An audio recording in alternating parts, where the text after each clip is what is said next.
Hello and welcome to this month's edition of Scrogall. And from all of us here at Scrogall, a belated Happy New Year. Now, Dingle is rapidly becoming a haven for up-and-coming bands and soul artists and musicians from all over the world, playing in our local bars and venues. Now, over Christmas, one such band, the Deans, a Galway-based blues, folk and rock band, made a welcome return here while on their Irish tour. Even tSúil was in McCarthy's bar to meet the band, and here she is to tell us a bit about their latest EP.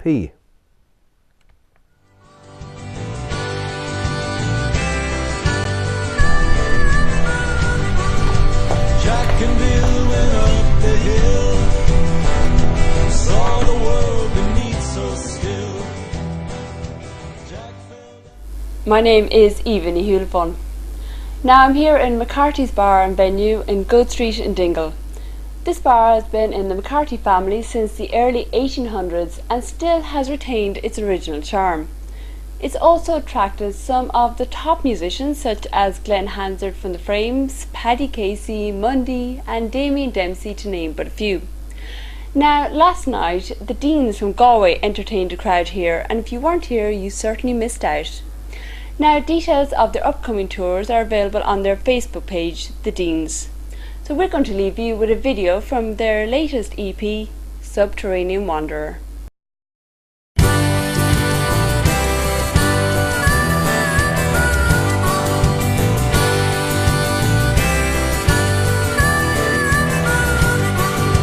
Jack and Bill went up the hill, saw the world beneath so still. Jack fell down and cashed his crown. Bill returned to New York town.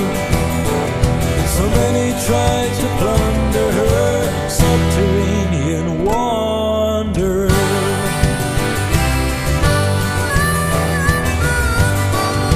Life is but a Kodak snap. The negatives come with the pack. But is it that I offer you that makes my absence turn you blue? The sun is high, I'm under her, subterranean wanderer.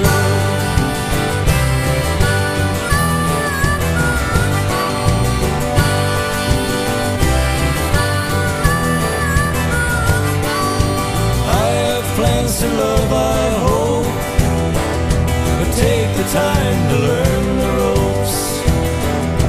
I am new to everything that I read about and now live in. Streets of cities, sound of words, subterranean wanderer.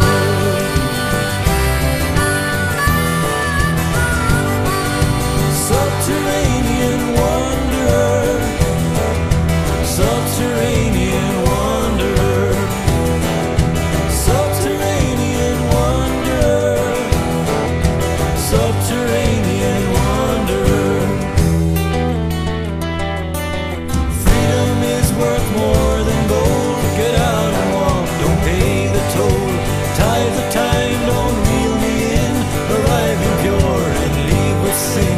Communication all is lost, divided by the lowest cost. Travel opens up the world, subterranean wanderer.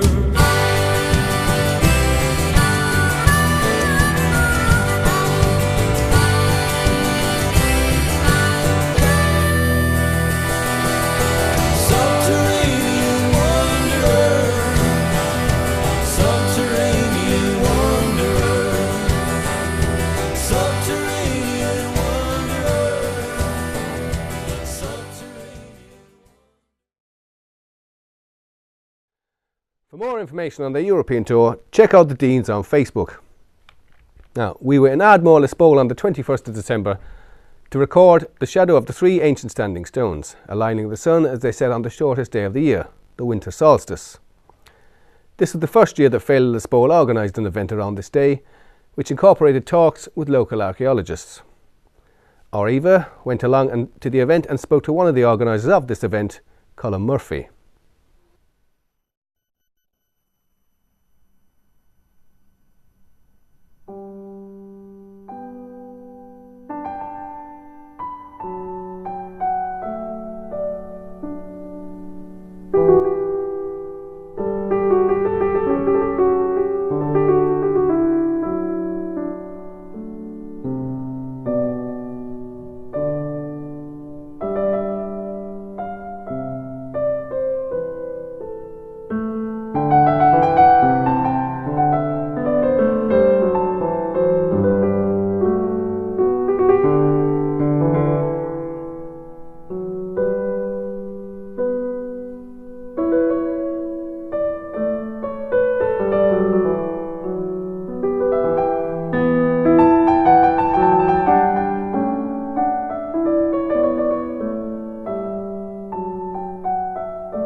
I'm here in Blue Blasta, where we just finished the celebration of the Winter Solstice, thanks to Féile Lios Póil. But I'm here with Colin Murphy, chairman of the Lios Póil GA, who came up with the concept of this celebration of the Winter Solstice. So can you tell us, firstly, where did the vision or the concept come from? Well, I suppose the Winter Solstice, as we saw today, it was obviously it happens on the 21st of December. We all know about Newgrange.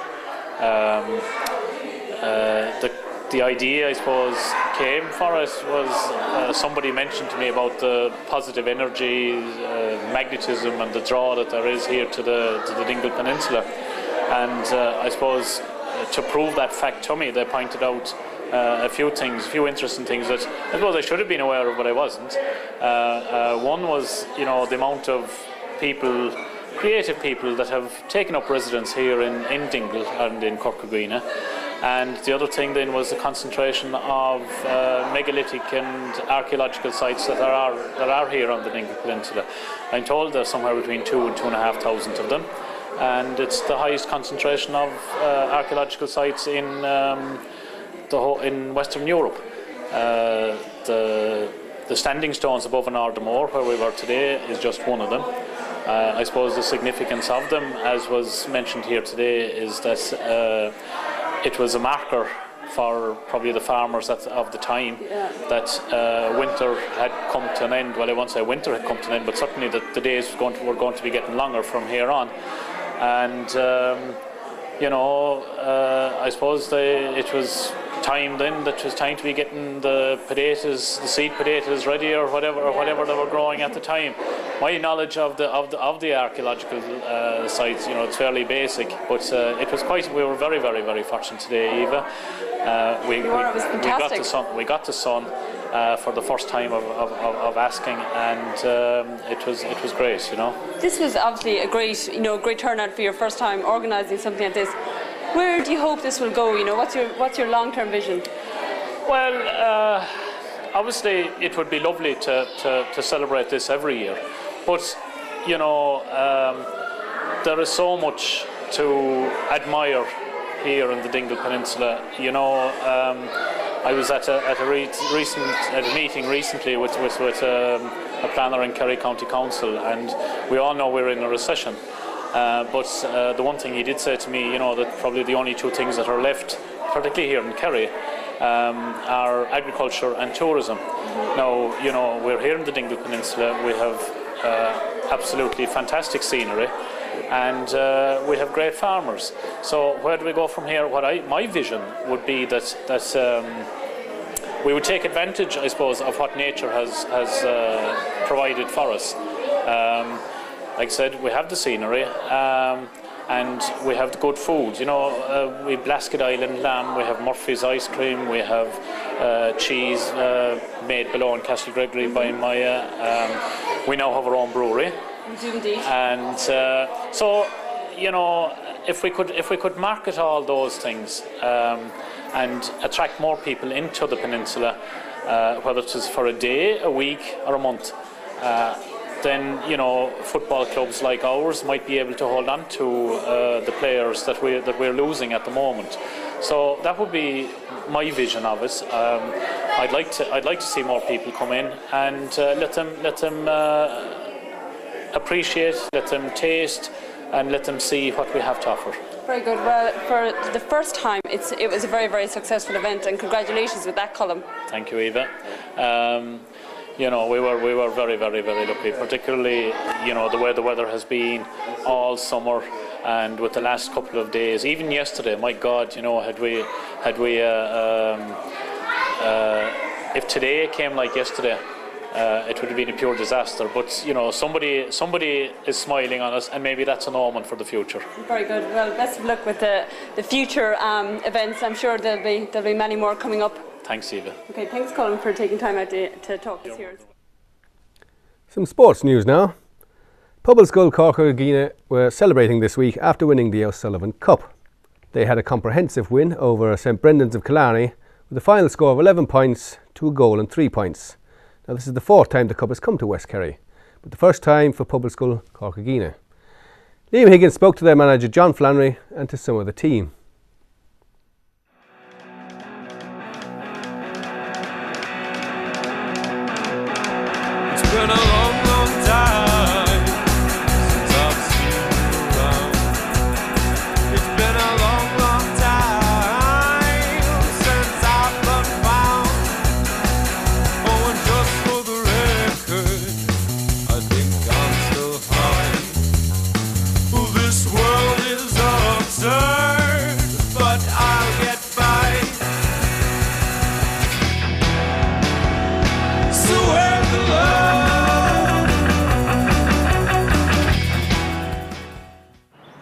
joined here by John Flannery, manager of the Pobalscoil Chorca Dhuibhne, victorious in the Sullivan Cup final last Friday. Congratulations, John. Thanks, Ian. Thank you very much. A great success. Great success, yeah. First time since 96, 97, I think, which was a 16-year gap, which is a huge achievement, really. First time for the Pobalscoil. And they won it twice that time, back in 95 and 97. I think you might have been there yourself on those teams. And then you're going back to 1936, I think, to, let's say, Petty Bond's time in a few of these. So huge, huge gap, and a great achievement overall. We're delighted. Very good. How important has been the appointment of Vincent Flannery as the full-time coach of the school team? Very important, really. You know, I suppose it's part of our job. We take it. It is voluntary, but we are teachers and we're working with the lads on a daily basis. In terms of Vinny, he has no real affiliation with the school. He's just doing it because he loves doing it. I suppose when I was brought in, when I started off first, Ciara Moran asked me to help him and to come on board, and I had no problem, and it was great working with Ciara for a few years. But Ciara had a lot of stuff on. His baby Katie came along, and then I left myself and Murish, who were two effectively young guys. So I felt anyway, that we needed an older kind of head on board, and it was great to have somebody who wasn't dealing with the lads every day. It was somebody a bit different and who they weren't seeing, we say, in and out of classes all day. And going on through the years, Vinny's been training for about 30 years, I suppose. And everybody who's trained under him, they still have great time for him. He still has a great relationship. And it's what he does, you see, like, he's above training the lads now. He's in the middle of them, he's taking part of the training, even though he's getting a bit old now, I suppose, and he's a few injuries and stuff, but that's all part of it, and the lads love him, and he brings a great spirit and bond to the whole thing. He bridged a 75-year gap last year by reaching the Munster Colleges final. A historic day, but rather like Dingle Bay Rovers last Sunday. The guys just weren't with Dingle that day. No, historic day getting there, but not one to really remember, I suppose, the way things went. Within the first minutes, the ball was thrown in, and Padraig Sheeran in for a challenge. And as luck should have it, he connected with the man as well as the ball, and he unfortunately got a red card. After that, then we settled the ship a small bit, and unfortunately, after I think it was 20 minutes, Colm Galvin got injured as well. It was a recurrence of his cruciate injury. So we were really up against it then. Two of your leaders and best players gone, two fellas who were on the Kerry Minor panel at the time.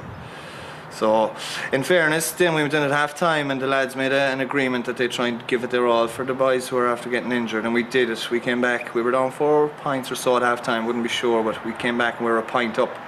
But unfortunately, we just ran out of steam. You know, there was fellas midfield, Ryan Begley put on a great performance that day, and they just didn't have the legs. They were after putting in so much extra work for the guys who had, for the man down and for lads getting injured, and in the end we just fell a bit short, but that's what happens, you know.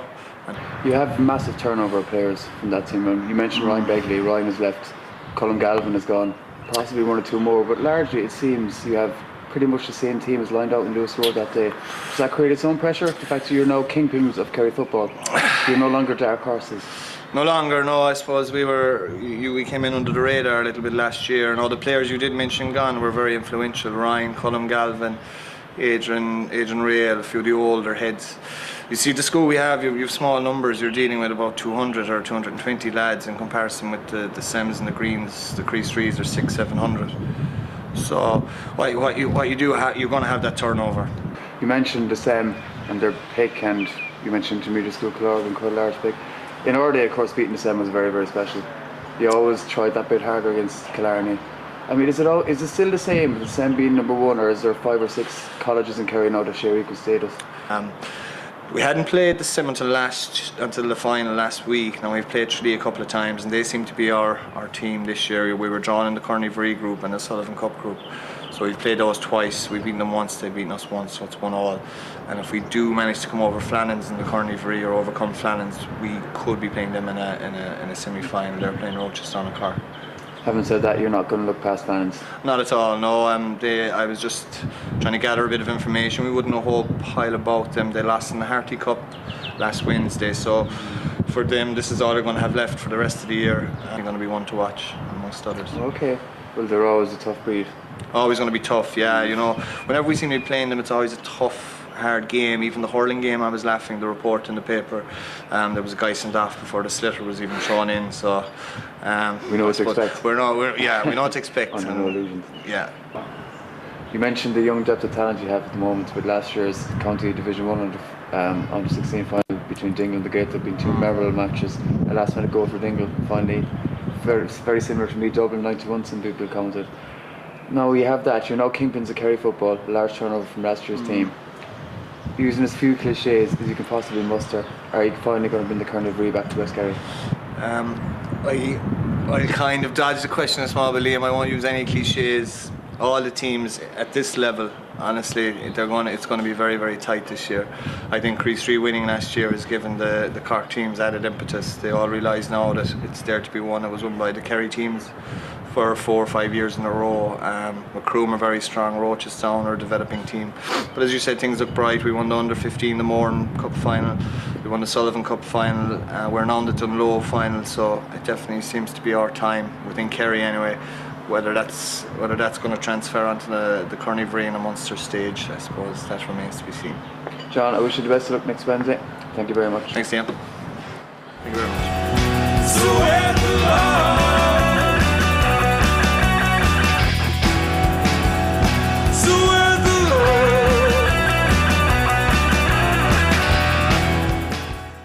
Pobalscoil Chorca Dhuibhne. I play full forward. I play for Pobalscoil Chorca Dhuibhne and Lios Póil. Hi, my name's Jack. I'm Sullivan. I play for Dingle, Pobalscoil Chorca Dhuibhne, and I play in the forwards. I'm Gavin Corrin. I play in goal for Dingle and the Pobalscoil. I'm Paddy O'Shea. I play half back for Pobalscoil and I also play at the West. Where's the love? It's been a long time since I've seen you around. It's been a long time. First of all, lads, congratulations on bringing the Sullivan Cup back to West Kerry for the fourth time and for the historic first time for the Pobalscoil. Jack and Padraig, was it a surreal experience accepting the cup as joint captains a la Gooch and Declan Sullivan 06? Yeah, kind of was. It was nice to bring it back for the first time in 16, 17 years. So yeah, it was a good experience really. But management couldn't separate us really. Flannery's decision really, yeah. We both go in our own way. Jack does a lot of athletics, I also play the Gaelic, so that's why we decided really we wouldn't be at training all the time. Like. Gavin, your first job was picking the ball out of the net after 45 seconds of play. Were you feared the worst at that stage? Thanks for that anyway, Liam. But no, not really. Like, it's not the first time it's happened. I'm used to picking the ball out of the net, like, But yeah, it was tough enough in fairness, like, because I don't think we've gone a game now this year, or maybe we've gone one game without conceding a goal. And it's tough enough, like, because we've good defence, like, but I don't know, just simple little things like, simple mistakes. There's known each other's game so well, like, it's hard to play against each other at club level. It does really, but we don't really play against each other at club level that often. The West Kerry Championship, but helps too, I suppose. There'll be no holding back. There'll be no holding back at all. Tom, Padraig and Gav, you were part of the Kerry minors that went down to Tipperary in Ireland last May. Did watching Tip win the All-Ireland afterwards, did it redeem you somewhat, or was it just rubbing salt into the wounds? Rubbing salt into the wounds. Just 10 points, and it slipped. And you see Tip winning an All-Ireland minor final, and that could have been us. So yeah, it's rubbing salt into the wounds. I mean, fair play to them, but it's still hard to take them. Should have been either. Yeah. Okay, are you looking past the finals next Wednesday? Not really, no. I wouldn't put this as the kingpins really, because Green beat us there before Christmas, so we might be playing them for semi-final. Hopefully now we'll get over finals, but you can't really look past them. Yeah, underage, younger fellas have helped us get better ourselves. They're improving the standard of training and everything, so we're hoping to get past finals, but we're not putting anything past them. Jack, yourself, you had a great victory in athletics recently. You won some cross-country race. Was it the college's cross-country? Yeah, it was college's cross-country race. Do you see your future more in track and field rather than Gaelic football? I do, yeah. Well, this is my last football competition, I'll say, for a few years. Hopefully the athletics might go better. But yeah, it'd be nice not to leave and I could not win in the cardio really. Of course it will. Yeah. I wish you the best of luck next Wednesday. Right, thanks. Yeah. So where's the love? Just 'cause you fake interest. So where's the love?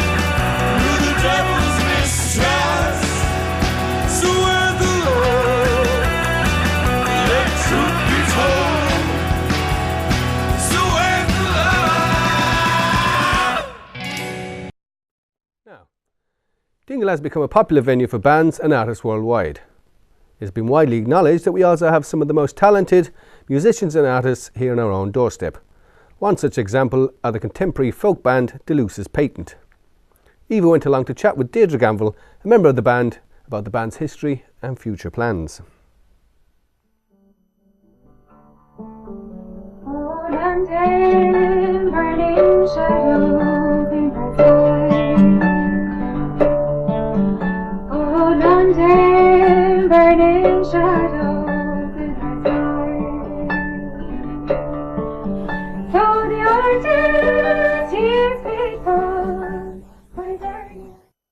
My name is Eva Hulpon. Now we're here in McCarthy's Bar and Music Venue in Dingle. Now at Scrogall we've had bands of varying music genres, but none as unique as the band today, Deluce's Patent. Now of course they have a strong local connection with Adrian and Deirdre living here in Dingle town, and Deirdre Granville of course is a native of Dingle town, and we'll welcome her here to McCarthy's Bar. So thanks for joining me, Deirdre. Thank you very much. Starting off with how the band formed, of course yourself and Evelyn are natives of Kerry, but Adrian and Connor are from Cork, so tell us how you formed. Well, as you said, there's the Kerry-Cork connection. We were all living in Cork for several years and got to know each other through. There's a really strong music scene there and lots of sessions, and from playing together in sessions and going to the same kind of concerts and things, we just got to know each other that way. And myself and Evelyn did know each other from when we were young, from being in choirs and the likes through the Kerry School of Music. But then just playing together, and then Connor and Evelyn decided they wanted to do something like a singing band together. So then they approached me, and then Adrian and Connor had been playing together kind of more ballad sessions. So we just said we'd see what we could do with the four of us, and went from there. Very good. It's worked out very well anyway. A lot of controversy always about band names. In your name, Deluce's Patent, is quite unusual, so tell us where the name came from. Well, yeah, it's a funny name, and it was hard to find. We were struggling trying to find a name for it. We had a gig coming up in January last year, and we had nothing, so we were practicing one day in the Corner House pub in Cork. It's a great music pub again, and after practice we just noticed this brass plate behind the bar which said Deluce's Patent on it, so we were just querying what that was, and after a little bit of research we found out that Deluce was, I think, originally comes from Normandy, and it's translated to Old Lusig here in Ireland, but still looking up what exactly is, or is there more to the name, but we'll go with it for the time being anyway. Of course, your album is just out. Some of your songs are quite unusual. Some of the ones that stand out, Tom Paine's Bones and Oh No Not I. Tell us about those songs. I suppose we were doing a lot of practice together, and we kind of, Connor and Adrian, as I said already, they were doing a lot of playing together and gigs in Cork, and there was some that they had their own repertoire first, and we just took those songs and kind of messed around and added the two extra voice or harp in.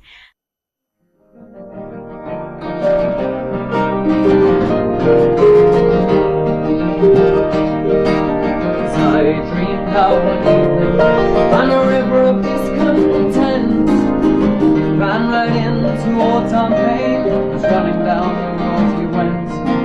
He said, I can't stop now, child, King George is after me. Have a rope around my throat, hang me from the living tree. I'll dance to Tom Paine's bones, dance to Tom Paine's bones. I'll dance in the oldest roots I own, to the rhythm of Tom Paine's bones. Dance to Tom Paine's bones, dance to Tom Paine's bones. I'll dance in the oldest roots I own, to the rhythm of Tom Paine's bones. Said I only spoke of freedom, justice for everyone. Ever since the first word I spoke, I've been running from the sword and the gun. They say I'm preaching revolution, and they say in my defense, all I did wherever I went was speak a lot of common sense.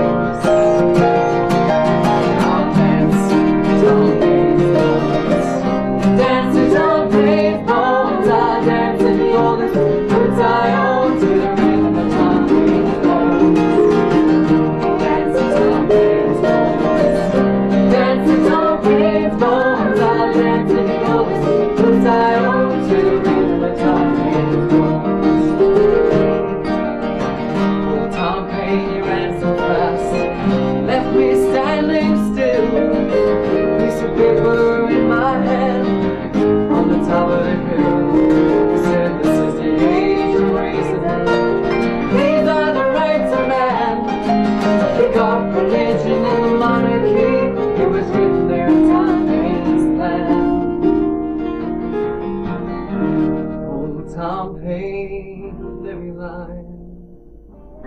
Nobody laughs and nobody cries where he's gone and how he fares.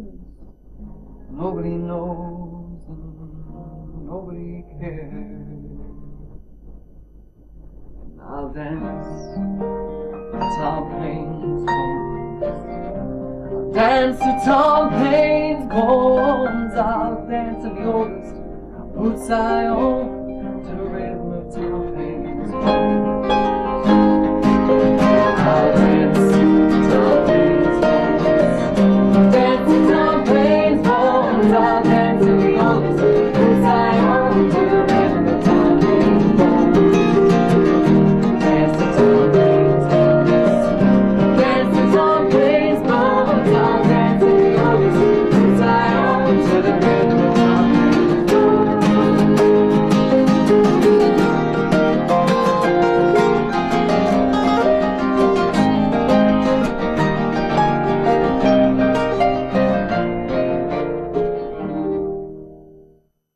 Of course, your album is just out. Some of your songs are quite unusual. Some of the ones that stand out, Tom Paine's Bones and Oh No Not I. Tell us about those songs. Well, in the case of Tom Paine's Bone, that was a song that Adrian and Connor used to sing quite a lot. So we just arranged it for the four, and we were quite comfortable singing it. It settles us into a lot of gigs, so we said it was an easy choice. Oh No Not I, we wanted to just fit in the four vocals, or male and female vocal with Evelyn and Adrian, and then add a bit of instrumental at the end, so we thought it was a lively one to kind of start the album. We were very lucky then with other choices, that Connor is a great songwriter and also instrumental piece writer, so that was where Siún na Leabhar came from, the instrumental, and On the Road, one of his own songs. Then other choices, we wanted to have the traditional elements showing, so Evelyn is very well used to singing Galway to Graceland, so that was an obvious choice. And then we wanted to have a fitting tribute to Dingle, where we recorded the album, so Land of the Gael kind of describes all the elements of West Kerry and Curragh and that, so that was an easy choice for the end. Very good. Well, you've got a good mixture on the album anyway. Your sound, I guess, would be described as contemporary folk. What kind of audience do you play to? Well, we'll play for anyone really, but I suppose a lot of people kind of think we're more traditional musicians. Yeah. I know a lot of my friends even were surprised when they first went to summer gigs, because they were expecting to have what they might describe as diddly eye, but we kind of want to have it more accessible to everyone. That their songs, there is a strong influence of Irish music, but there's influence of other music. The boys are very influenced by Bob Dylan, John Martin. So we try to kind of look to all those things in our music. We also like, all of us love what's going on in Scotland as well, the music over there, and kind of tried to be more experimental maybe. So audience wise, I suppose we're still trying to find our audience, but we hope we can kind of cater to all tastes. Your music, I guess, contemporary folk would be described as. Do you find you get a lot of airplay on Irish radio stations? Yeah, we've been very, very lucky. In Kerry, Radio Kerry, Danny Mahoney has been very good. He's played several times across the country, Clare FM, and I know I've heard that we've had some airplay in Shannon's side. But RT1 in particular has been very, very good. Ellen Cranach on Grace Notes, and we were very lucky at the Cork Folk Festival this year that we had a live spot with Peter Brown on the Rolling Waves, so that was great. It was very enjoyable, and just makes a huge difference to getting yourself known and getting out. Oh, London, burning shadows in the sky. Oh, London, burning shadows in the sky. Though the artist, he is faithful, but his earnest in his way. And London burns with shadows in her sky. Though the Creole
there about Tom Paine's Bones and some other songs. Tell us about your new material, London's Burning Shadows, songs like that.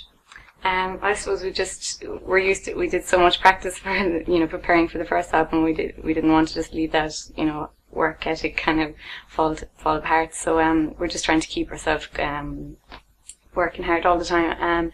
With London's Burning Shadow, we're lucky that we have a lot of, in the circle we are, particularly in Cork, a lot of friends that are songwriters, such. London's Burning Shadows by a great songwriter, Barry Tierney, young fella he's only 22, but he's writing like someone who's been doing it for a lot longer than that. We were also, we wanted to kind of do a lot of songs by maybe Cork singer-songwriters. We were lucky as well, another friend of ours, Johnny Neville.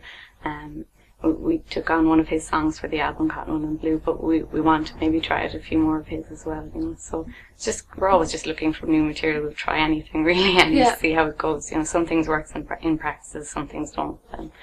It's very unusual to have a harpist in a band. When did you start playing the harp? Well, if I admitted how long ago I started playing the harp, I'd give away my age. So all I'll say is that Santa brought me my first harp, so it's a while ago.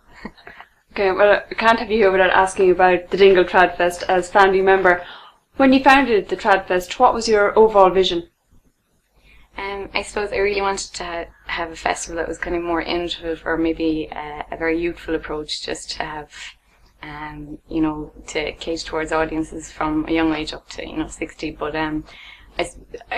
there's so many festivals in Dingle. You have a festival nearly every weekend. But I didn't think there was a music festival. Féile Lios is great, but just a music only festival that you show sessions, concerts, you've all the elements of the music, and getting everyone involved. That was my main aim. But to some people, what they perceive as Irish music is very old-fashioned, and I know from going to festivals that it isn't. There's so many young people playing, and it's very energetic and lively, and I think we succeeded, this year to kind of show that it's not just for older musicians, that anyone can get involved. So very right. And for people now who want to find out more about Deluce's patent and their music, where is your music available? Well, if you go onto the website, delucespatent.com, or we have Facebook also, we put regular status updates there, but you can buy the album through both those sites. It's on iTunes, CD Baby, and tradtunes.com, and it's also in most shops nationwide really at this stage. There's the shop at Kilganbangan and in Maz's Dingle Record Shop, and Tralee, Clarny, Dublin, and a few other places, so no excuses. Very good. And lastly, before I leave you go, what's next for Deluce's patent? I suppose we're just getting the album out there, gigging a lot. We found out today we were very lucky we were going to be playing at Celtic Connections Festival in Glasgow, so it's an international festival, so we're delighted about that. And then we're touring the album. We're off to Russia in March, and then Germany during the summer, and around the country a little bit in March and April. And other than that, then we might try and, we're trying to prepare a bit more material for maybe looking at another album then towards the end of next summer. So very good. Well, best of luck with that.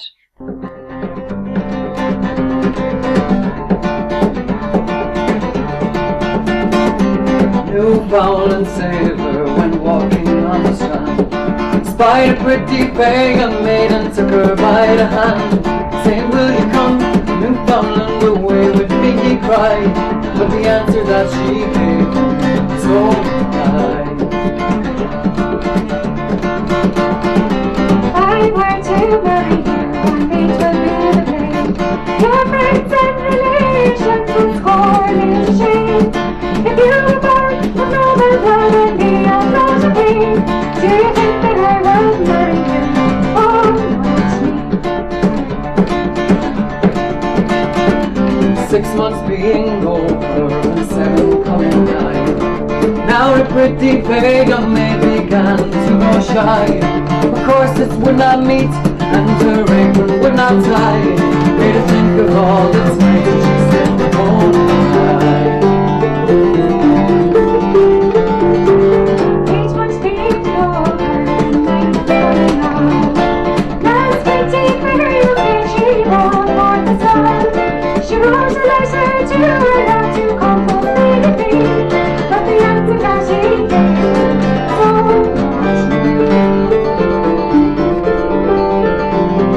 Said, "My pretty Faye, I've made the best that you can do. Take your child upon your back and away you go. When when you get tired, you can sit down here and cry, and make you think of all the times that she said,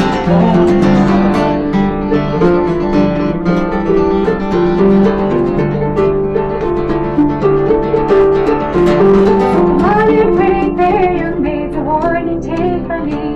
Don't ever put your trust in their great little tree. For the leaves they will wither and the moss it will die. Let me think of all the times that she said, oh my. make you think of all the times that she said, oh my.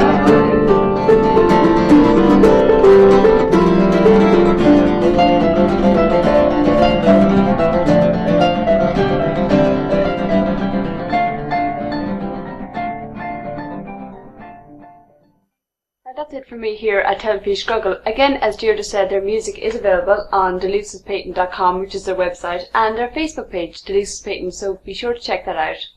We're very lucky here in Dingle in that we get them to play regularly here. So that's it from me, Slán go Fóill.